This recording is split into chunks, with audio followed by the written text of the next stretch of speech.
بسم اللہ الرحمن الرحیم۔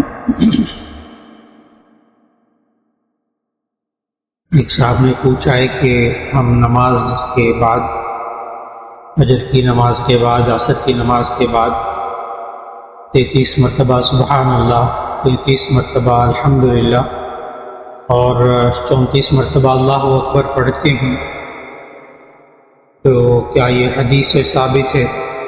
تو اس کا جواب ہے کہ جی ہاں، یہ تو صحاح ستہ کی حدیث ہے، بخاری شریف میں بھی موجود، جامع ترمذی وغیرہ میں بھی موجود، اور یہ اس کی تاریخ بھی ہے اس تسبیح کی۔ یہ سبحان اللہ 33 مرتبہ، الحمدللہ 33 مرتبہ اور 34 مرتبہ اللہ اکبر کہنا، اس کی باقاعدہ ایک تاریخ ہے، تاریخی حیثیت ہے، اور وہ یہ ہے کہ نبی صلی اللہ علیہ وسلم کے پاس غلام خادم آیا کرتے تھے، تو حضرت فاطمہ رضی اللہ تعالیٰ عنہ نبی صلی اللہ علیہ وسلم کی بیٹی اور حضرت علی رضی اللہ تعالیٰ عنہ کی بیوی، تو یہ گھر میں خود کام کرتی تھی۔ اسی حدیث میں ہے کہ یہ گھر میں کام کرتی تھی تو مشکیزہ پانی کا لاد کر دور سے لاتی تھی، تو ان کے کندھے کے اوپر نشانات پڑ گئے تھے مشکیزہ لادنے کی وجہ سے۔ اور اونٹ کا جو دانہ ہوتا تھا اس دور میں، اونٹ کو جو دانہ کھلاتے تھے اور چیزیں بھی کھلاتے تھے، وہ جو دانہ ہوتا تھا وہ کھجور کی گٹھلیاں ہوتی تھیں، تو وہ کھجور کی گٹھلیوں کو اونٹوں کو کھلانے کے لیے خود اپنے ہاتھ سے کوٹتی تھی۔ اب وہ کھجور کی گٹھلی کو اپنے دانتوں کے نیچے دبا کے ذرا توڑ کے اندازہ کر لیجیے گا کتنی سخت ہوتی، تو اس کو اپنے ہاتھ سے کوٹ کے تو اونٹ کا دانہ تیار کرتی، ہاتھوں میں گٹے پڑ گئے تھے، نشان پڑ گئے تھے۔ ان کیفیات میں نبی صلی اللہ علیہ وسلم کی بیٹی نے عرض کیا تھا کہ اگر کوئی خادم غلام آئے تو ہمارے یہاں کی خدمت کے لیے بھیج دیجیے گا۔ کئی دفعہ ہوا، یہاں تک کہ اس روایت میں ہے کہ سفارش بھی کروائی گئی بعض اور صحابہ سے کہ جی وہ بیٹی کے ہاں کوئی خادم آئے تو بھیج دے، وہاں کوئی غلام آئے تو کام کاج کے لیے۔ اس روایت میں موجود ہے کہ نبی صلی اللہ علیہ وسلم نے حضرت فاطمہ رضی اللہ تعالیٰ عنہ کو بلایا اور بلا کر کہا کہ اے فاطمہ، تمہیں میں اس غلام سے اور دنیا میں جو کچھ ہے اس سے بہتر کوئی چیز نہ بتا دوں۔ پھر بتایا، دیکھیے اس میں نا حدیث میں نبی صلی اللہ علیہ وسلم کے الفاظ سے معلوم ہوتا ہے کہ نبی صلی اللہ علیہ وسلم کو بھی حضرت فاطمہ کی تھکن کا احساس تھا، ان کی تھکن کا احساس تھا، کیونکہ وہاں جو الفاظ ہیں نا وہ یہ ہے، اے فاطمہ میں تمہیں کیا غلام اور خدمتگاروں سے اور دنیا میں جو چیزیں اس سے بہتر چیز نہ بتاؤں؟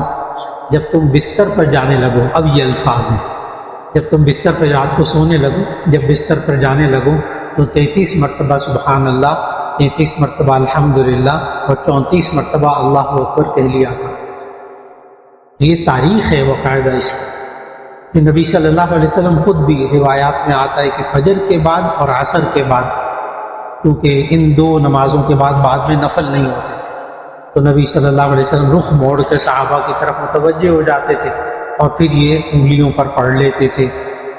اور یہ آپ ذہن میں رکھیے گا کہ جمع کریں گے نا 33 33 34 تو یہ کل ہو جائیں گے 100، یہ کل 100 ہو گئے۔ اسی سے تسبیح وجود میں آئی ہے 100 دانوں والی۔ اور آپ نے غور کیا ہوگا کہ وہ تسبیح کے اندر نا ایک دو جگہ جا کر ذرا بڑے بڑے سے دانے سے ہوتے ہیں فاصلہ کرنے کے لیے، وہ ایک 33 کے بعد ہوتا ہے، پھر ایک 33 کے بعد ہوتا ہے، پھر ایک 34 کے بعد ہوتا ہے۔ اصل میں وہ تسبیح فاطمہ، اس کو کہتے ہیں تسبیح فاطمی، تو تسبیح فاطمی کو ہی گننے کے لیے یہ تسبیح 100 دانوں والی وجود میں آئی۔ تسبیح کی بھی تاریخ، نبی صلی اللہ علیہ وسلم کے زمانے میں بھی تسبیح جو ہے صحابہ کے پاس، حضرت ابو ہریرہ رضی اللہ تعالیٰ عنہ کے پاس ایک تھیلی تھی جس میں وہ گٹھلیاں تھیں اور اس سے وہ گنا کرتے تھے، اور ایک صحابی کے پاس ایک دھاگا تھا اس میں گرہیں لگی ہوئی تھی، اس میں وہ گنتے تھے۔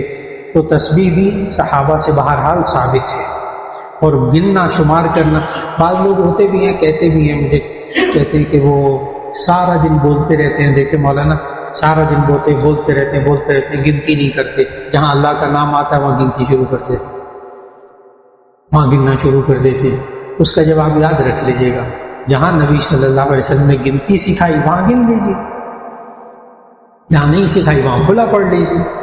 تو گنتی خود نبی صلی اللہ علیہ وسلم نے سکھائی، تو گن کر پڑھنا یہ بھی نبی صلی اللہ علیہ وسلم نے سکھایا، اس لیے جہاں گن کر کہا وہاں گن کر کر لیں، وہی عبادت ہے۔ جہاں نہیں کہا کھلا پڑھنے کو کہا وہاں کھلا پڑھ لیجیے۔ ایک صاحب نے کہا کہ اگر کوئی شخص جانور خرید کر دوسرے شخص کو دیتا ہے کہ وہی پالے بڑا کرے اور بعد میں بیچ کر نصف نفع کما لیں، تو کیا یہ درست ہے؟ تو اس کا جواب ہے کہ جی، اگر آپ کسی کو کوئی جانور خرید کر، کوئی گائے، کوئی بچڑا، کوئی قربانی کے لیے بکرے ہوتے ہیں وہ پالنے کے لیے دے دیتے ہیں، بس ٹھیک ہے آپ پالیں، اس پر خرچ کریں، دیکھ بھال کریں، اس کے چارے وارے کا خیال کریں، بعد میں جو منافع ہوگا جب بکے گا تو ہم اتنے فیصد، نہیں سب بھی ضروری نہیں ہے، جتنا بھی طے کرنا چاہیں آپس میں کر لیں درست، لیکن وہ طے کرنا ضروری ہے کہ جو آئے گا نفع آئے گا اس میں سے ہم سارا خرچہ ورچہ الگ کر لیں گے، بعد میں جو نفع ہوگا وہ تقسیم کر لیں گے۔ ایک یہ طریقہ کہ بس ٹھیک ہے آپ پالیں، جتنا مرضی خرچ ہوتا رہے، بعد میں جب بکیں گے جانور تو اس میں سے اتنے فیصد تمہارا، اتنے فیصد میرا، وہ شروع میں متعین ہو جائے پھر درست ہے۔ اگر شروع میں متعین نہیں کیا ویسے ہی خواہ مخواہ بس ٹھیک ہے پال لو بعد میں حساب کریں گے، وہ چونکہ جھگڑے والی بات ہوتی ہے اس سے بچنا چاہیے، گول مول نہیں رکھنا چاہیے، لکھ کر باقاعدہ طے کر کے معاملہ کر لینا چاہیے، پھر جائز ہو جائے گا انشاءاللہ۔ یہ ایک صاحب نے کہا شیطان کو جب آگ میں ڈالا جائے گا تو آگ کیسے جلائے گی، وضاحت کریں۔ اصل میں اس کے جواب میں نا ان اللہ علی کل شیء قدیر پڑھ لیجیے، ان اللہ علی کل شیء قدیر پڑھ لیجیے کہ اللہ تعالیٰ ہر چیز پر قادر ہے۔ ایک دہریہ تھا، تاریخی واقعوں میں سے ایک واقعہ ہے، لیکن آپ اس کے حوالے کی ضرورت نہیں، اس کی گہرائی میں جائیے گا۔ ایک شخص تھا، اس نے دہریہ تھا، اللہ کو بھی نہیں مانتا تھا، اور اس طرح اس نے کہا تھا کہ مسلمان کو کہ میں تم سے 3 سوال کروں گا، اگر تم ان 3 سوالوں کے جواب دے دو گے تو میں ایمان قبول، اسلام قبول کروں گا۔ پہلا سوال یہ ہے کہ اللہ نظر نہیں آتا میں کیوں مانوں؟ حوالہ ذہن میں رکھیے، اللہ نظر نہیں آتا میں کیوں مانوں؟ کیونکہ جو چیز نظر نہیں آتی اسے ماننا بھی نہیں چاہیے۔ دوسرا سوال یہ ہے کہ تم کہتے ہو کہ شیطان آگ سے بنا ہے، اب یہ والا سوال جو انہوں نے کیا کہ شیطان آگ سے بنا ہے تو جہنم میں سزا بھی آگ ہے، تو پھر آگ سے شیطان کو سزا کیسے ہوگی، اسے تکلیف کیسے پہنچے گی آگ سے؟ 2 سوال ہو گئے۔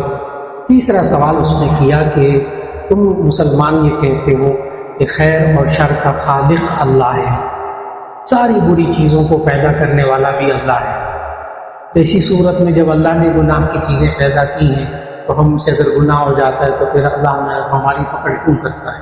اللہ نہ گناہ کی چیزیں پیدا کرتا، نہ ہم گناہ کرتے، نہ ہماری پکڑ ہوتی۔ اس نے کہا کہ اگر تم ان 3 سوالوں کے جواب دے دو گے تو میں اسلام قبول کروں گا، مسلمان ہو جاؤں۔ تو وہ مسلمان بڑا دانا قسم کا شخص تھا، عقل مند شخص تھا، اس نے ایک چھوٹا سا مٹی کا ڈھیلا اٹھا کر اس کو مار دیا، جواب میں مٹی کا ڈھیلا اٹھا کر مارا۔ وہ عدالت میں چلا گیا اس دور کے قاضی کے پاس اور جا کر کہا اب آپ کہانی میں نہ جائیے گا، اس کی اصل روح کی طرف جائیے۔ اس نے مٹی کا ڈھیلا مارا، وہ قاضی کے پاس عدالت میں چلا گیا کہ جی میں نے اس سے کہا تھا کہ 3 سوالوں کے جواب دے دو، تو جواب اس نے مٹی کا ڈھیلا مارا بجائے جواب دینے کا۔ تو قاضی نے کہا تم نے اس کو مٹی کا ڈھیلا مارا؟ اس نے کہا جی ہاں۔ تو اس نے کہا ٹھیک ہے تمہیں سزا ہوگی، پھر تم نے اس کو تکلیف پہنچائی ہے۔ تو اس نے پھر اس بندے کی طرف، دہریے کی طرف غور سے دیکھ کر اس بندے نے کہا جس نے پتھر مارا تھا نا، وہ ڈھیلا مارا تھا، اس نے کہا تمہیں درد ہو رہا ہے، تکلیف ہوئی ہے؟ کہ ہاں مجھے درد ہو رہا ہے۔ اس نے کہا میں نہیں مانتا، مجھے نظر نہیں آتا، مجھے نظر نہیں آتا، اسے جو چیز نظر نہیں آنی چاہیے وہ ماننی بھی نہیں چاہیے۔ اب وہ بندہ لاجواب ہو گیا کہ درد نظر نہیں آتا لیکن مانتا ہے انسان۔ اس نے کہا وہ بھی سمجھدار انسان تھا، دہریہ، اس نے کہا مجھے ایک سوال کا جواب مل گیا۔ آدمی نے کہا ٹھیک ہے جب تم دونوں نے مان لیا ہے سزا ہوگی تمہیں، تو تم نے اس کو مارا ہے۔ تو اس نے پھر اس سے پوچھا تمہیں تکلیف ہوئی ہے؟ تو اس نے کہا، دہریے نے کہا ہاں مجھے تکلیف ہوئی ہے، تم نے مارا مٹی سے۔ کہ کیسے ہو سکتا ہے کہ ایک انسان مٹی سے بنا ہو، اس کو مٹی سے تکلیف پہنچے؟ جواب غور سے، شیطان آگ سے بنا ہے، آگ سے تکلیف کیسے ہوگی؟ اس نے کہا انسان مٹی سے بنا ہے، میں نے مٹی کا ڈھیلا مارا، تکلیف کیسے ہو سکتی؟ اس نے کہا ٹھیک ہے، دوسرے سوال کا جواب بھی مل گیا کہ مٹی سے بنے ہوئے انسان کو مٹی سے تکلیف ہو سکتی ہے، تو آگ سے بنے ہوئے شیطان کو آگ سے تکلیف بھی ہوگی، تو اللہ دکھائے گا۔ دو باتیں ہو گئی۔ اب وہ تیسرا بڑا کڑوا سوال کہ گناہ کی چیزیں ساری اللہ نے پیدا کی ہیں، تو پھر ہمیں کیوں جہنم میں ڈالا جاتا ہے اگر ہم گناہ کر لیتے ہیں؟ تو اس نے قاضی نے کہا ٹھیک ہے، اب تم نے دونوں باتیں مان لی ہیں تو تمہیں سزا ہوگی۔ اب اس نے کہا کہ سزا مجھے کس بات کی؟ اس کے جسم میں درد پیدا کیا ہے اس مٹی کے ڈھیلے نے، میں نے نہیں، مٹی کے ڈھیلے نے درد پیدا کیا ہے، مٹی کے ڈھیلے کو سزا دی جائے، مجھے نہیں، کیونکہ پیدا کرنے والا قصوروار ہوتا ہے نا۔ تو مٹی کے ڈھیلے نے درد پیدا کیا، اس کو سزا دی جائے۔ اب میں اس سوال کو ذرا تھوڑا سا سمجھاؤں گا۔ ایک ہوتا ہے خالق، ایک ہوتا ہے فاعل۔ ایک ہوتا ہے خالق، پیدا کرنے والا، بنانے والا، ایک ہوتا ہے فاعل، اس کو کرنے والا، اس کو استعمال کرنے والا۔ اگر کوئی بندوق بنائے، ریوالور بنائے، بندوق بنائے، اس سے کوئی بندہ ہرن شکار کرے تو بندوق بنانے والا ہرن کا گوشت بھون کر کھاتا ہے، اس کو استعمال کرنے والا۔ اچھا، ایک بندے نے بندوق بنائی فیکٹری میں اور اس بندوق کو لے کر کسی نے دوسرے بندے کو مار دیا، تو پھانسی پہ وہ بندوق استعمال کرنے والا چڑھتا ہے یا بندوق بنانے والا چڑھتا ہے؟ استعمال کرنے والا، کیونکہ اس کو استعمال کرنے کا اختیار تھا، چاہے اسے ہرن مارتا، بھون کر کھاتا، چاہے بندہ مارتا، پھانسی پہ چڑھتا۔ تو اللہ نے گناہ کی چیزیں پیدا کی ہیں لیکن انسان کو استعمال کا اختیار دیا ہے۔ اس اختیار کی بنا پر یہ بندہ جنت میں جاتا ہے یا جہنم میں جاتا ہے۔ تو اس نے تینوں سوالوں کے جواب دیے، اس بندے نے ایمان قبول کر لیا۔ تو اس سوال کا جواب تھا کہ شیطان کو جب آگ میں ڈالا جائے گا تو آگ کیسے اس کو تکلیف پہنچائے؟ اس کا جواب یہ ہے کہ مٹی سے بنے ہوئے انسان کو مٹی سے کیسے تکلیف پہنچ سکتی؟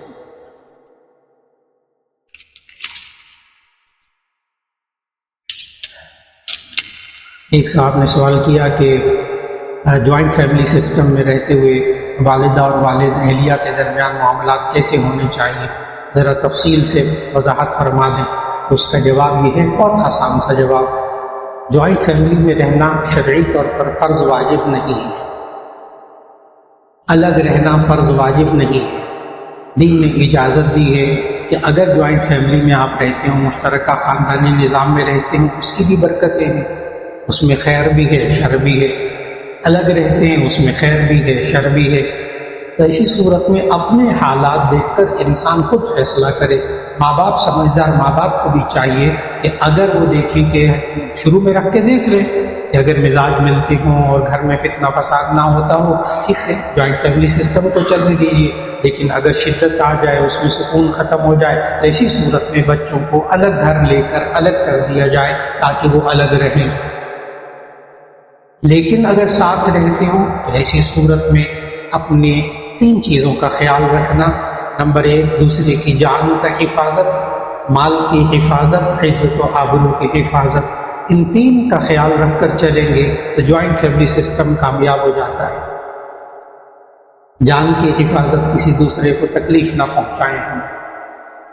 نمبر 2، مال کی حفاظت، دوسرے کے مال کو ہم ضائع نہ کریں۔ نمبر 3، عزت کی حفاظت۔ تو جوائنٹ فیملی سسٹم کامیاب رہتا ہے۔ لیکن ہم جوائنٹ فیملی سسٹم کے اندر رہتے ہوئے نہ کسی دوسرے کی جان کی حفاظت کریں، یعنی ہمارے سے تکلیف بھی ان کو پہنچے، مال بھی ہم ان کا اڑائیں، ان کے مال کو بھی تباہ کریں۔ نمبر 3، ہر وقت بے عزت بھی کرتے رہیں، تو پھر جوائنٹ فیملی سسٹم تو کبھی کامیاب نہیں ہوتا۔ بلکہ یہ بندہ جوائنٹ فیملی سسٹم، ہم جب کسی ادارے کے اندر کام کرتے ہیں، دفتر میں کام کرتے ہیں، وہ بھی تو جوائنٹ فیملی سسٹم ہوتا ہے نا، چاہے 8 گھنٹے کے لیے ہوتا ہے۔ وہاں بھی اگر ہم یہ 3 کام نہ کریں، سوال پیدا نہیں ہوتا بندہ 1 مہینہ بھی کام کر سکے، نہ مال کی حفاظت، نہ جان کی حفاظت، نہ عزت و آبرو کی حفاظت۔ تو 3 بڑے گہرے اصول، اور یہ اصول میرے اپنے بنائے ہوئے نہیں ہیں۔ اچھا، کہ نبی صلی اللہ علیہ وسلم نے سمجھائے کل المسلم علی المسلم حرام دمہ ومالہ وعرضہ. نبی صلی اللہ علیہ وسلم نے سمجھایا یہ اصول ہر مسلمان کے لیے دوسرے مسلمان کا قابل احترام ہے. اس کی جان، اس کا مال، اس کی عزت و آبرو. 3 کام کرتے رہیے بس، ماں کے ساتھ بھی، باپ کے ساتھ بھی، بہنوں کے ساتھ بھی، بیوی کے ساتھ بھی. 3 کام: جان کی حفاظت، مال کی حفاظت، عزت و آبرو کی حفاظت. انشاءاللہ العزیز جوائنٹ فیملی سسٹم چلتا رہے گا. اور اس میں سے جہاں ایک میں کمی ہوگی وہاں فساد ہوگا، وہاں فساد ہوگا. تو انسان کے اختیار میں اس کے باوجود نہ ہو تو ایسی صورت میں الگ رہنے میں کوئی حرج نہیں.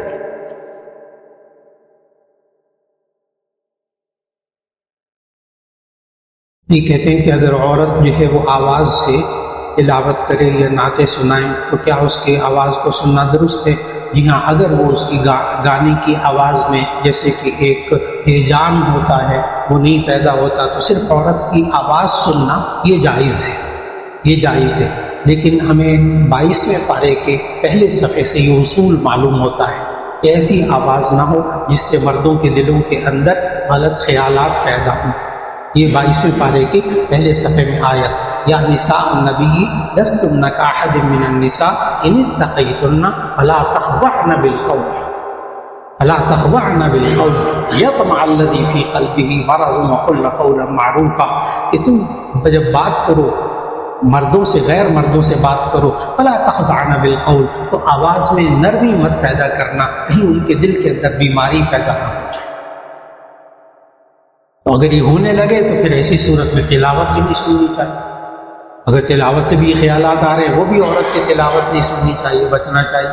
اگر آواز نعت کی ہے تو ایسی صورت میں بھی دیکھ لینا چاہیے. ایک صاحب نے کہا کہ نماز میں عام طور پر نماز کے وقت میں ازار سے شلوار ٹخنے ڈھانک کر رکھتے ہیں تو نماز پڑھ لیتے ہیں. اصل میں ٹخنے ڈھانپنا یا نہ ڈھانپنا یہ منع نہیں ہے. یہ میں الفاظ تھوڑے سے سوال کے درست کر دوں. ٹخنے ڈھانپنے کا حکم نہیں ہے حدیث میں، کیونکہ بعض حضرات کے ذہن میں یہ ہوتا ہے نا کہ نماز میں ٹخنے نہیں ڈھانپنے چاہیے. تو ایک صاحب نے جمعے کے بعد مجھ سے پوچھ لیا تھا کہ جی سارے علماء کہتے ہیں کہ ٹخنے ڈھانپ کر نماز نہیں پڑھنی چاہیے اور آپ نے جرابیں پہنی ہوئی، آپ نے جرابیں پہنی ہوئی، ٹخنے ڈھانپے ہوئی آپ نے. تو اس کا جواب اچھی طرح یاد رکھ لیجیے. کسی حدیث میں ٹخنے ڈھانپنے سے منع نہیں کیا گیا. حدیث میں ہے ازار یا تہبند ٹخنوں سے نیچے لٹکانا منع. بہت فرق ہو گیا، بات بدل گئی بالکل. تو ٹخنوں سے نیچے لٹکانا یہ مکروہ تحریمی ہے، گناہ کی بات ہے. عام زندگی میں بھی، صرف نماز نہیں، عام زندگی میں انسان جب بھی شلوار پہنے تو بالکل ٹخنے جو ابھرے ہوئے ہیں نا بس وہ نظر آتے رہے. کم از کم احادیث اتنی ہے، وہ نصف پنڈلی تک ہو، وہ الگ احادیث ہیں استحباب سنت غیر موقدہ والی. لیکن کم از کم وہ گول جو ہڈی ہے دونوں طرف ابھری ہوئی ٹخنوں کی وہ نظر آتی رہے گی، اس حد تک بہت کافی. باقی یہ کہا جائے بہت سارے ساتھی ہوتے ہیں، احباب ہوتے ہیں، مولانا ہم بعض جگہ جاتے ہیں برا بھی تو لگتا ہے، ٹخنوں سے ذرا اوپر شلوار ہو ایسی صورت میں برا بھی تو لگتا ہے. اس کا جواب یہ ہے کہ جب عورتوں میں فیشن ہوتا ہے اور وہ نصف پنڈلی تک ٹراؤزر پہنتی ہیں اس وقت برا کیوں نہیں لگتا. عورتیں جن کے لیے حکم ہے کہ وہ ڈھانپ کے رکھیں، وہ جب نصف پنڈلی تک پہنتی ہیں تو وہی معاشرے کے مرد جو کہ کہتے ہیں ٹخنوں سے اوپر شلوار رکھنے کو معاشرے میں برا سمجھا جاتا ہے، وہی معاشرہ عورتوں کے ٹخنوں سے اوپر نصف پنڈلی تک ٹراؤزر ان کو برا کیوں نہیں لگتا. جواب واضح ہے، مردوں کے اندر جو سنت ہے وہ ان کو بری لگتی ہے، عورتوں کے اندر جو ان کو غیر یعنی اس کا بے پردگی ہو رہی ہے وہ پسند ہے، وہ پسند ہے. اس کے جواب میں شاعر پتہ کیا کہتا ہے؟ پسند پر شاعر کہتا ہے تیری جدا پسند میری جدا پسند، تیری جدا پسند میری جدا پسند، تجھے خودی پسند مجھے خدا پسند.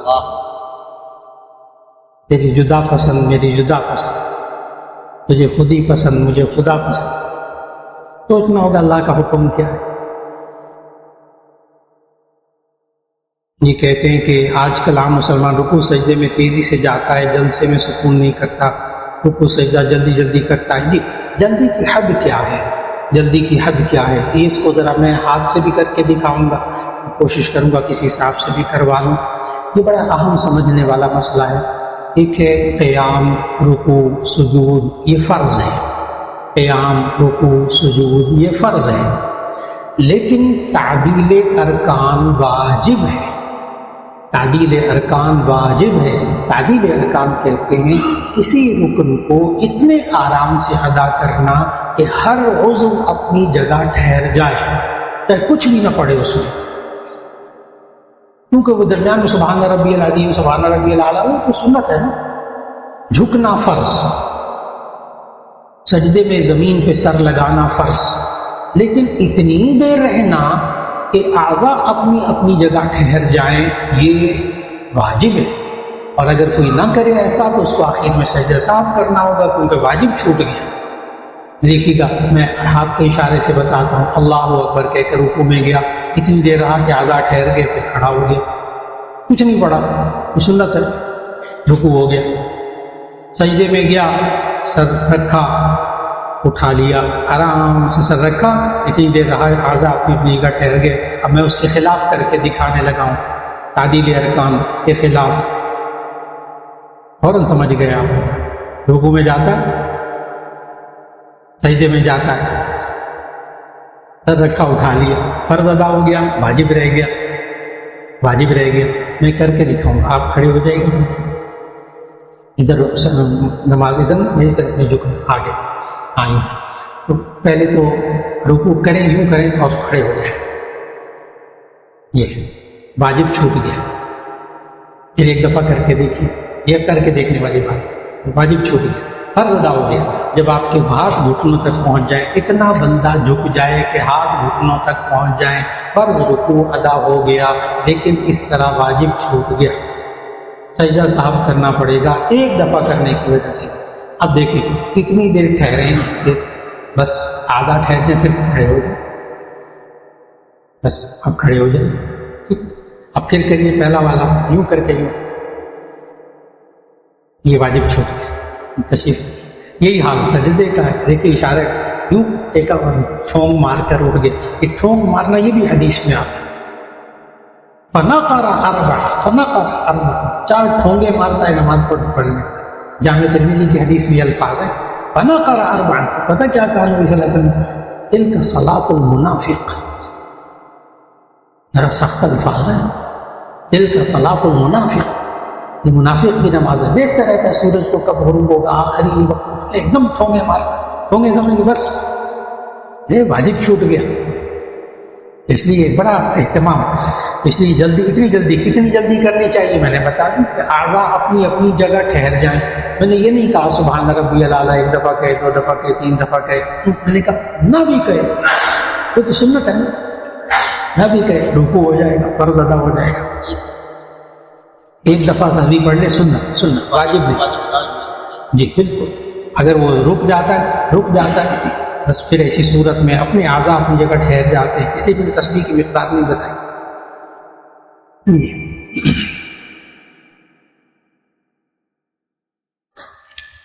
ایک صاحب نے کہا ہمارے گاؤں میں تبلیغ کا امر ہے، لیکن اس کا نام، تبلیغ کا امیر ہے لیکن اس کا نام سمندر خان ہے، کیا کریں؟ اچھا یہ تو سمندر خان نام رکھنا درست ہے. سمندر کا معنی دریا، سمندر، پانی اس میں بہت ہوتا ہے. نام کا مطلب درست ہے، غلط نام نہیں ہے. تو اگر غلط نام ہو، جیسے نبی صلی اللہ علیہ وسلم نے نام غلط بدلا تو اس میں شرک ہو یا اس کا معنی غلط ہو، جیسے شرک ابو ہریرہ کا نام، اصل نام اسلام لانے سے پہلے عبد شمس، سورج کا بندہ. نبی صلی اللہ علیہ وسلم نے بدلا، عبد الرحمن نام رکھا حضرت ابو ہریرہ کا. پھر ایک اور خاتون تھی، ان کا نام تھا عاصیہ، عین الف صاد یہ ہے، الف سین یہ ہے وہ درست، عین الف صاد جس کا نافرمان عورت. اور ایک کا صاحب، ان کا نام بدلا، نبی صلی اللہ علیہ وسلم جمیلہ نام رکھا، خوبصورت عورت. پھر ایک اور صاحب تھے، صحابی تھے، وہ اسلام قبول کیا، ان کا نام تھا غرہ کا نام تھا کڑوا. نبی صلی اللہ علیہ وسلم فرمایا مومن تو کڑوا نہیں ہوتا، نام بدلا اس کو. تو معلوم ہوا معنی درست ہے، بالکل نام رکھے جا سکتے. ایک صاحب نے کہا میرا بیٹا 4 سال کا ہو گیا، اس کو کسی اسکول میں داخل کروایا جائے، پہلے ناظرہ پڑھایا جائے؟ تو اس کا جواب یہ ہے کہ سب سے پہلے بچے کو قرآن مجید ناظرہ قاعدہ پڑھانا شروع کر دیجئے 3 ساڑھے 3 سال 4 سال کی عمر میں، گھر میں، ضروری نہیں مدرسے میں داخل کرے، ماں پڑھائے، باپ پڑھائے، نورانی قاعدہ کیا مشکل ہے، نورانی قاعدے سے شروع کروایا جائے، جوڑ شروع کروایا جائے، یہاں تک کہ جب وہ 5 سال کا ہو جائے تو کلاس 1 میں داخل کرتے ہیں، اس سے پہلے پریپ نرسری ہوتا ہے، دیکھ لیں ماحول اچھا ہو، ماحول میں خلاف شرع باتیں نہ ہو، اس اسکول میں داخل کروا دیں، بس بہت بے تحاشا سکول ہے ماشاءاللہ، وہاں داخل کروا دیں، پھر میٹرک کروا لیں، 7 سال کی عمر میں کوشش کیجئے ناظرہ مکمل ہو جائے، 7 سال کی عمر میں بڑی آسانی سے عام ذہن والا بچہ دیکھ کر بچہ اور بچی 7 سال کی عمر میں ناظرہ مکمل کر لیتے ہیں، اگر 4 سال کی عمر میں بھی شروع کروائیں تو 3 سال میں ناظرہ مکمل ہو جاتا ہے۔ اسکول کے ساتھ پڑھائی کرانا چاہتے ہیں قدر میں کروا لیجیے۔ ایک کہتے ہیں جمعہ والے دن بہت کثرت سے سورہ کہف پڑھی جاتی ہے، اس کی کیا برکت فضیلت ہے؟ یہ اصل میں یہ حدیث ہے، 2 3 4 حدیثیں ہیں اس بارے میں، سورہ کہف کے بارے میں۔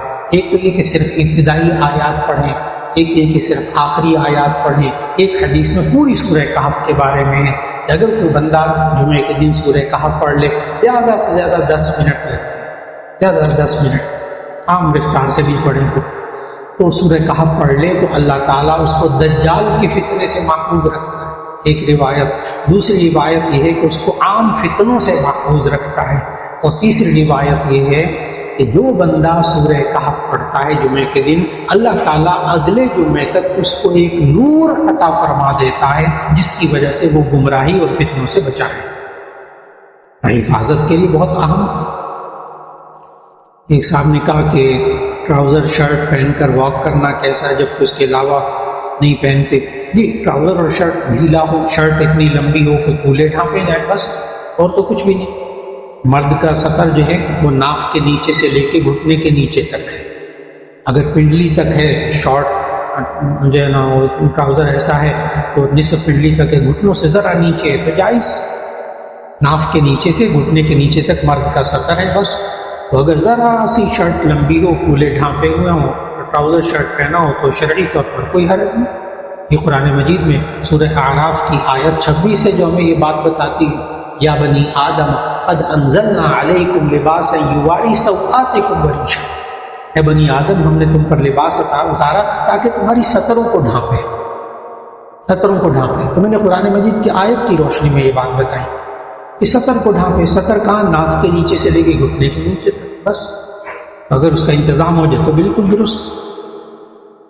ایک صاحب نے کہا نماز جماعت ہو رہی، ایک نمازی کا فون نیچے پڑا بج رہا ہے، کیا نمازی قیام کی حالت میں اسے اٹھا کر بند کر سکتا ہے؟ اس کا جواب ہے بالکل نہیں، بالکل نہیں، اس لیے کہ وہ اٹھانے کے لیے جھکے گا، رکوع ہو جائے گا، خود بخود رکوع ہو جائے گا، ہاں، اور خود بخود اس کے اور فساد پیدا ہوگا۔ اس لیے کوشش کر کے اول تو نیچے نہ رکھے، جیب میں رکھے تاکہ بند کر سکے، ایک ہاتھ کا استعمال کر کے خون کو بند کر سکتا ہے تو کر لے، لیکن جھک کر اٹھا کر بند کرنا یہ کام نہ کرے، اس سے نماز فاسد ہونے کا اندیشہ۔ ایک صاحب نے کہا محمد عیسیٰ نام رکھنا کیسا ہے؟ اس کا جواب ہے بالکل درست، بالکل درست۔ اور عیسیٰ علیہ السلام کا نام چونکہ عیسیٰ علیہ السلام رکھا گیا، نبی کا نام ہے، بالکل درست۔ وہ ایک اور ہے جس کی بحث ہے کہ ابو عیسیٰ کنیت رکھنی چاہیے کہ نہیں، وہ ایک الگ بحث ہے۔ ابو عیسیٰ کا معنی عیسیٰ کا باپ، کیونکہ عیسیٰ کا باپ ہی نہیں تھا، وہ بغیر باپ کے پیدا ہوئے، تو نبی صلی اللہ علیہ وسلم نے ابو عیسیٰ کنیت رکھنے سے منع فرمایا۔ یہ مصنف ابن ابی شیبہ میں ایک حدیث کی کتاب ہے، اس میں موجود ہے۔ چنانچہ حضرت عمر رضی اللہ تعالیٰ عنہ، سنن ابی داؤد کی روایت ہے کہ حضرت عمر رضی اللہ تعالیٰ عنہ کے ایک بیٹے نے اپنی کنیت ابو عیسیٰ رکھ لی، تو حضرت عمر رضی اللہ تعالیٰ عنہ اس کی پٹائی کی کہ ابو عیسیٰ کیوں کنیت رکھی ہے، عیسیٰ کا تو باپ نہیں تھا۔ پھر وہاں حضرت مغیرہ ابن شعبہ رضی اللہ تعالیٰ عنہ بڑے صحابی، انہوں نے اپنی کنیت ابو عیسیٰ رکھی، تو اب سنن ابی داؤد کی حدیث ہے کہ حضرت مغیرہ ابن شعبہ رضی اللہ تعالیٰ عنہ نے کہا کہ اس کنیت سے نبی صلی اللہ علیہ وسلم نے مجھے خود پکارا، کلانی رسول اللہ صلی اللہ علیہ وسلم بأبی عیسیٰ. اس پر پھر محدثین نے کہا کہ شروع میں جب عقائد درست نہیں تھے لوگوں کے، اس وقت ابو عیسیٰ کنیت رکھنے سے منع فرمایا کہ عیسیٰ کا باپ نہیں تھا. بعد میں یہ کنیت رکھنا جائز ہے، تو محمد عیسیٰ بھی رکھنا جائز ہے، ابو عیسیٰ بھی رکھنا جائز ہے. اور عجیب بات بتاؤں کہ جامع ترمذی، امام ترمذی رحمہ اللہ کی اپنی کنیت ابو عیسیٰ، اور وہ کتاب میں جامع ترمذی میں جگہ جگہ اپنی بات کرتے ہیں تو کہتے ہیں یہ قال ابو عیسیٰ، ابو عیسیٰ نے یہ کہا. بھر یہی پڑھی ہے ترمذی، تو معلوم ہوا ابو عیسیٰ کنیت رکھنی درست، محمد عیسیٰ بھی درست. ایک صاحب نے کہا دل میں حسد کیسے ختم کیا جائے، نہ چاہتے ہوئے بھی دل میں حسد پیدا ہو جائے. تو اس کا جواب یہ ہے کہ اگر حسد خود بخود خیالات آ جائیں، اس کے پاس حسد کہتے نعمت دیکھ کر جلنا اڑنا اور یہ چاہنا کہ اس سے نعمت چھین جائے، اس کو حسد کہتے ہیں. کیوں ملا اس کو، کیوں اس کا بچہ پاس ہو گیا، کیوں اس کی ترقی ہو گئی، کیوں یہ اچھا ہو گیا انسان، اس کی شادی کیوں ہو گئی، ان کے بچوں کی کیوں شادی ہو گئی، حسد. تو اگر دل میں صرف خیال آ جائے، میں 3 سٹیپ بتانے لگا ہوں، دل میں صرف خیال آ جائے تو کوئی پکڑ نہیں، گناہ نہیں، پریشانی نہیں ہونا چاہیے. جو گناہ نہیں تو پریشانی نہیں آنا. اور اگر آ جائے پھر اس کو زبان سے نکالا یا اس کے خلاف کوئی عمل کیا حسد میں آ کر، لیگ پولنگ جو ہمارے معاشرے میں ہوتی ہے، ٹانگ گھسیٹنا، اگلے کو ذلیل کرنا، وہ اسی وجہ سے ہوتا ہے. تو حسد کیے پر عمل کیا نا تو گناہ ہوگا.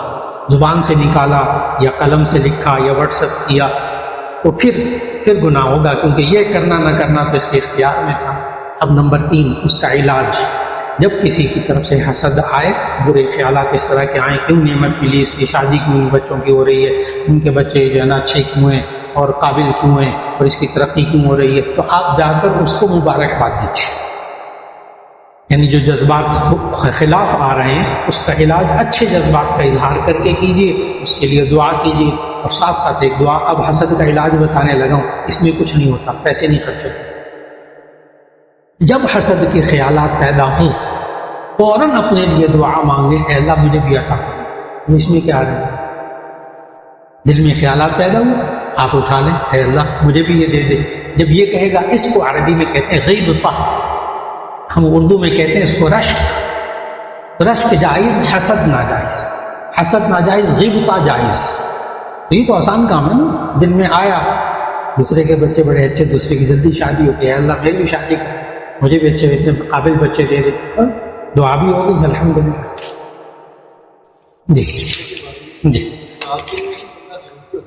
جی پہلی بات یہ عقیقے کے بارے میں نے سوال کیا، تو عقیقہ کرنا سنت غیر مؤکدہ. سب سے پہلے اس کی حیثیت کو سمجھنا ہے. عقیقہ کہتے ہیں بچے کی پیدائش پر جو جانور ذبح کیا جاتا ہے اس کے سر کے بالوں کو عقیقہ کہتے ہیں.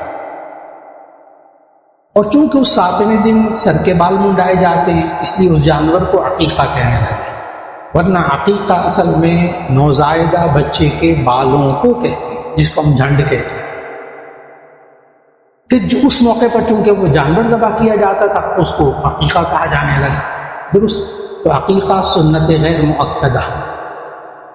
حدیث میں آتا ہے نبی صلی اللہ علیہ وسلم نے حضرت فاطمہ رضی اللہ تعالیٰ عنہ کو سکھایا کہ تم حسن اور حسین کا عقیقہ کرو اور اس دن ان کے بال کٹواؤ، بال منڈواؤ، اور ان بالوں کے وزن کے برابر چاندی خیرات کرو، اور ان بالوں کو کٹوانے کے بعد ان کے سر کے اوپر زعفران مل کے لگاؤ. پہلے زمانے میں وہ نا ذبح شدہ جو جانور ہوتا تھا نا اس کا خون لے کر بچے کے سر پر مل دیتے تھے. رسم تھی یہودیوں میں. یہ اسلام سے پہلے بھی عقیقہ تھا، دین ابراہیمی سے عقیقہ چلا آ رہا ہے. تو یہود کے یہاں بھی عقیقہ تھا، لیکن یہود بیٹا ہوتا تھا تو یہ ذبح کرتے تھے، لڑکی ہوتی تھی نہیں ذبح کرتے تھے. نبی صلی اللہ علیہ وسلم نے فرمایا بیٹا ہونا تو 1 جانور ذبح کرو، بیٹی ہو تو لڑکا ہو تو 2 جانور ذبح کرو، لڑکی ہو تو 1 جانور ذبح کرو، تاکہ یہود کی مخالفت ہو.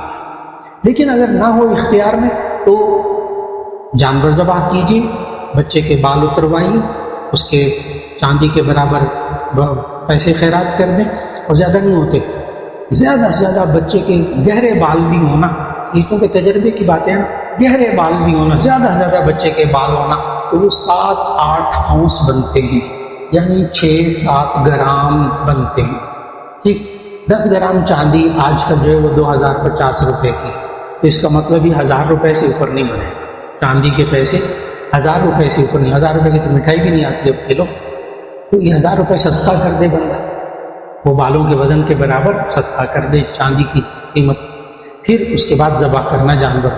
اب نبی صلی اللہ علیہ وسلم نے فرمایا 7ویں دن.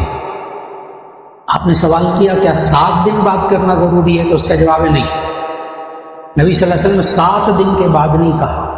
حدیث کے الفاظ ہیں فی یوم السابع، 7واں دن. ٹھیک ہے نا، نبی صلی اللہ علیہ وسلم کے جملوں میں بھی تو بڑی حکمت ہوتی تھی نا. 7 دن بعد نہیں، 7واں دن. اس لیے آپ 2 ہفتے بعد کرنا چاہیں، 3 مہینے بعد، بس اوقات ہوتا ہے نا آپریشن ہوا ہوا ہے، فلاں ہوا ہوا ہے، ابھی حالات ایسے نہیں پیسے نہیں ہیں، اب عقیقہ ہم نے 3-4 مہینے بعد کرنا ہے، 3-4 مہینے بعد کرنا، لیکن 7ویں دن کریں تاکہ سنت ادا ہو جائے. سنت غیر مؤکدہ. 7واں دن کیسے؟ اب اس کا آسان ترین طریقہ، جس دن بچہ پیدا ہو اس سے 1 دن پہلے عقیقہ کر لیں، وہ 7واں دن ہوگا، چاہے 6 مہینے بعد کریں چاہے سال بعد کریں. جس دن بچہ پیدا ہو اس سے 1 دن پہلے تو 7واں دن ہوگا. جیسے اگر ہفتے کو بچہ پیدا ہوا، آپ کسی بھی جمعے کو عقیقہ کر لیں، مہینے بعد، 2 مہینے بعد، 3 ہفتے بعد، 10 ہفتے بعد، وہ 7واں دن ہوگا انشاءاللہ. یہ ٹیکنیک بتا دیں. تو 7ویں دن، اور بالفرض آپ کے جمعے کے دن چھٹی نہیں ہوتی، میں اتوار کے دن کرنا چاہتا ہوں، اتوار کے دن کر لیں، اتوار کے دن کر لیں. پکا کر کھلا دیں، کچا کھلا دیں، کچا تقسیم کر دیں، سب جائز. السلام علیکم ورحمۃ اللہ.